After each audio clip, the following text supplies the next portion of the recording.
Salam dəyərli izləyicilər, 30 dekabr 2025-ci il İşıq və Təbii Qazla bağlı Tarif Şurasının yaydığı açıqlamanı diqqətinizə çatdırıram. Zəhmət olmasa, burada üstəgəl işarəsi görünürsə bir dəfə üzərinə vurun ki, digər xəbərlərimizi də izləyə biləsiniz. Dəyərli izləyicilər, elektrik enerjisi və təbii qaz üzrə sabit tariflər müəyyənləşdirilib. Bu barədə Tarif Şurasının məlumatında qeyd olunub. Elektroenergetika haqqında və 2026-cı il 1 yanvar tarixindən qüvvəyə minən qaz təchizatı haqqında qanunlara əsasən istehlak səviyyəsindən asılı olmadan sabit xarakterli xərclərin istehlakçılar arasında balanslı şəkildə bölüşdürülməsi məqsədi ilə sabit tarif müəyyənləşdirilib. Qeyd edək ki, elektrik enerjisi və təbii qaz təchizatında abonentlərdən hər ay sabit ödənişlərin alınması bir çox ölkələrdə tətbiq olunur. Beynəlxalq təcrübədə sabit ödənişlərin tətbiqi istehlakçının istifadə etdiyi elektrik enerjisi və təbii qazın miqdarından asılı olmayaraq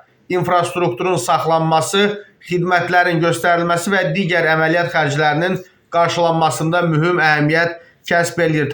Tarif Şurası tərəfindən elektrik enerjisi üzrə aylıq sabit tarif əhali və bir fazlı təchizat sxemi ilə enerji istehlak edən qeyri-əhali istehlakçıları üzrə 1 manat, 3 fazlı təchizat sxemi ilə enerji istehsal edən qeyri-əhali istehlakçıları üzrə 3 manat müəyyənləşdirilib.